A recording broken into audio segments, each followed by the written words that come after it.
السلام علیکم everyone, welcome back to my channel. امید کرتی ہوں آپ سب خیریت سے ہوں گے۔ اللہ کا شکر ہے میں بھی ٹھیک ٹھاک ہوں۔ کیا آپ سب نے کبھی غور کیا ہے کہ ہمارے گھر میں آنے والا کوئی مہمان، کوئی شخص ہماری خوشی، ہمارے سکون یا کسی چیز کو دیکھ کر دل سے خوش ہوتا ہے تو اس کے دل میں حسد پیدا ہوتی ہے؟ یا صرف اس کے رویوں سے، اس کے باتوں سے معلوم کیا جا سکتا ہے کہ کس شخص نے ہمیں نظر لگائی ہے یا نظر بد ہے یا حسد ہے؟ تو آج کی اس ویڈیو میں ہم اسی موضوع پر بات کریں گے، اور ایک اہم بات میں آپ کو اسٹارٹنگ میں ہی بتانا چاہتی ہوں، کسی بھی شخص کے بارے میں صرف شک کی بنیاد پر فیصلہ نہیں کیا جا سکتا کہ وہ حسد کرنے والا ہے یا نظر بد کرنے والا ہے۔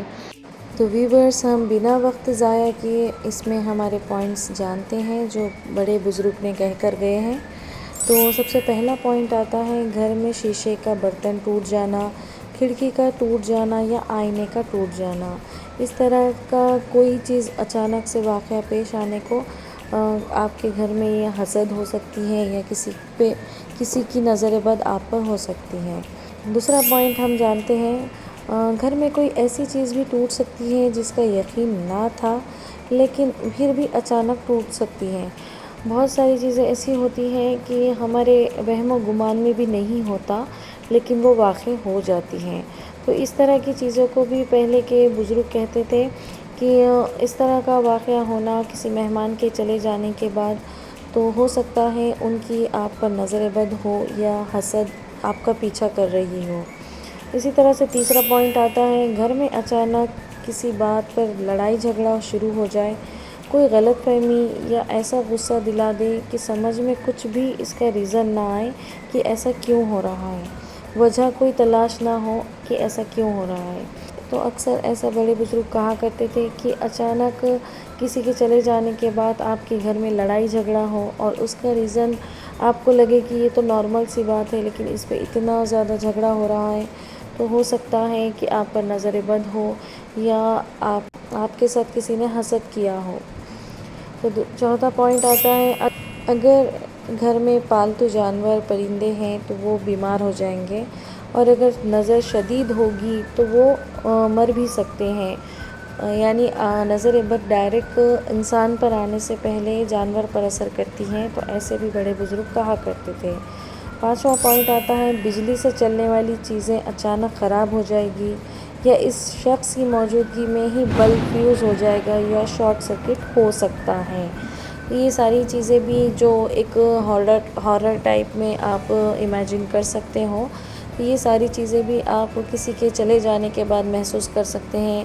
ہو سکتا ہے اس کی نظر آپ کا پیچھا کر رہی ہوں۔ تو یہ ساری چیزیں جو تھی یہ پہلے کے بزرگ کہا کرتے تھے، لیکن ہو سکتا ہے یہ اندھ وشواسی ہو یا بدگمانی ہو، اور اسلام ہمیں بدگمانی سے بچنے کی تعلیم دیتا ہے۔ اب کرتے ہیں ہم حسد کے بارے میں بات۔ حسد ایک ایسی کیفیت ہے جس میں انسان دوسرے کی نعمت دیکھ کر چاہے کہ وہ نعمت اس سے چھین لی جائے، جبکہ نظر بد کا بھی ذکر احادیث میں ہمیں ملتا ہے۔ لیکن ہر پریشانی، ہر بیماری، ہر نقصان یا گھر میں ہونے والی ہر مشکل کو فوراً نظر بد سے جوڑنا درست نہیں ہوتا۔ تو پھر ہمیں کیا کرنا چاہیے؟ سب سے پہلے اپنے دل کے اندر جھانک کے، اگر کوئی مہمان ہمارے گھر آتا ہے، ہماری کوئی نئی چیز دیکھتا ہے، ہماری خوشی دیکھتا ہے، بچوں کی کامیابیاں دیکھتا ہے، تو ہمارے پاس موجود کسی نعمت کو دیکھتا ہے تو ہم فوراً یہ سوچنے لگ جاتے ہیں کہ شاید اسے حسد ہو رہی ہے۔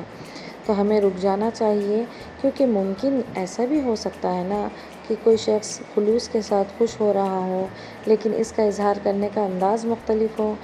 لیکن ایک بات یاد رکھیں، کسی کا کم بولنا، خاموش رہنا، زیادہ تعریف نہ کرنا یا کسی چیز پر حیرت کا اظہار کرنا اس بات کا ثبوت ہے کہ وہ حسد کرتا ہے۔ تو اسی طرح سے اگر گھر میں کوئی چیز خراب ہو جائے، کسی کی طبیعت یا کسی کو تکلیف ہو جائے، کوئی اچانک سے پریشانی آ جائے، تو ہو بھی سکتا ہے کہ حسد ہو، لیکن خاص کر اس کو کسی شخص کو ذمہ دار سمجھ لینا بھی درست نہیں ہے۔ اسلام ہمیں احتیاط کے ساتھ ساتھ حسن ظن یعنی اچھا گمان رکھنے کی تعلیم دیتا ہے۔ لیکن اگر ہمیں نظر بد کا خوف ہو تو ہمیں گھبرانے کے بجائے مسنون اذکار اور دعاؤں کا اہتمام کرنا چاہیے۔ جیسا کہ صبح و شام کے اذکار پڑھ لینا چاہیے، آیت الکرسی کا ہمیں خاص طور سے ورد کرنا چاہیے، اور سورہ اخلاص، سورہ فلق اور سورہ ناس کو روزانہ ہمیں 3 مرتبہ کیوں نہیں ہوتا پڑھ لینا چاہیے، اپنے اوپر دم کر لینا چاہیے۔ میری دعا ہے اللہ تعالیٰ ہمارے گھروں کو سکون، محبت اور برکت اور ہر قسم کے شر سے حفاظت فرمائے، آمین یا رب العالمین۔ اگر ویڈیو اچھی لگی ہو تو لائک، شیئر، سبسکرائب کریں۔ ملتے ہیں اگلی ویڈیو میں۔ اللہ حافظ۔